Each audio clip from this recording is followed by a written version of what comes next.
News కి స్వాగతం. రేపో మాపో విస్తరించబోయే మంత్రివర్గంలో బీసీలకు 4 మంత్రివర్గ స్థానాలు కల్పించాలని రాజ్యసభ సభ్యులు ఆర్ కృష్ణయ్య ముఖ్యమంత్రి రేవంత్ రెడ్డిని విజ్ఞప్తి చేశారు.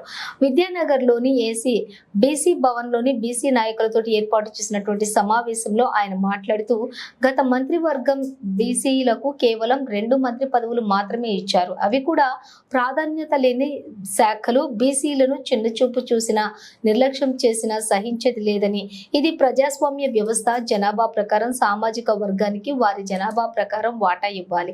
స్వాతంత్ర్యం వచ్చి 76 సంవత్సరాలు గడిచినప్పటికీ బీసీల వాటా బీసీలకు ఇవ్వలేదు, ఇంకా ఇవ్వడానికి ముందుకు రావటం లేదు. కాంగ్రెస్ పార్టీ గత ఎన్నికల్లోని బీసీలకు మద్దతుతోనే అధికారంలోకి వచ్చారు, కానీ గెలిచిన తర్వాత బీసీలనే పట్టించుకోకపోవటం లేదు. ముఖ్యమంత్రి రేవంత్ రెడ్డి బీసీల పట్ల తన వైఖరి మార్చుకుని అభివృద్ధికి చర్యలు తీసుకోవాలని డిమాండ్ చేశారు. అలాగే కార్పొరేషన్ చైర్మన్లలో కూడా బీసీలను అతి తక్కువ ఇచ్చారు. కాంగ్రెస్ పార్టీలో బలమైన బీసీ నాయకులు ఉన్నారు, కానీ వారికి పదవులు ఇవ్వడానికి తొక్కి పెట్టారు, ఇంకా తొక్కాలని చూస్తున్నారు. కాబట్టి ముఖ్యమంత్రి ఒకసారి పునరాలోచించుకుని బీసీలకు మొత్తం 8 మంత్రి పదవులు ఇవ్వాలి. లేని పక్షంలో బీసీల ఆగ్రహానికి గురికాక తప్పదని హెచ్చరించారు.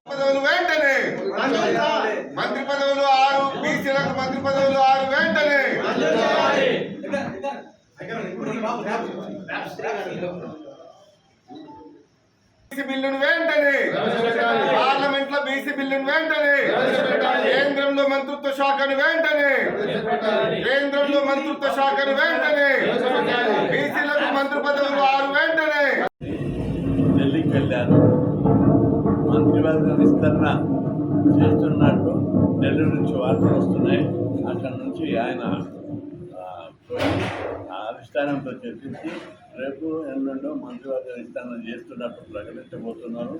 అందుకే ఇప్పుడు హెచ్చరిస్తున్నాం కాంగ్రెస్ ప్రభుత్వాన్ని, మీరు విస్తరించబోయే మంత్రివర్గం లోపల 50% బీసీలు ఉండాలి. ఇంతకుముందు మొత్తం 18 మందిలో 9 మంది ఉండాలి. ఇప్పటికీ కేవలం 2కే ఇచ్చారు. కాబట్టి కనీసం ఇంకా 6 మందికి బీసీలకు ఇవ్వాలి. లేని పక్షంలో బీసీల ఆగ్రహాన్ని గురి కావాల్సి వస్తుందని హెచ్చరిస్తున్నాం. గత మంత్రివర్గం లోపల కేవలం 2కి ఇచ్చారు. ఆ 2కి కూడా నామమాత్రం శాఖలు ఇచ్చారు. ఇదేనా ఈ రాష్ట్రంలో బీసీలకు జరుగుతున్న న్యాయమని నేను ప్రశ్నిస్తున్నాను.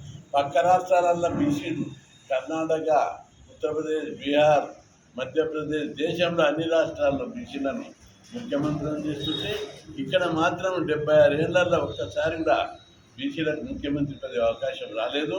దీని మీద ప్రతి గ్రామంలో చర్చ జరుగుతుంది. మేము ఓటేయడానికి ఉంటామా?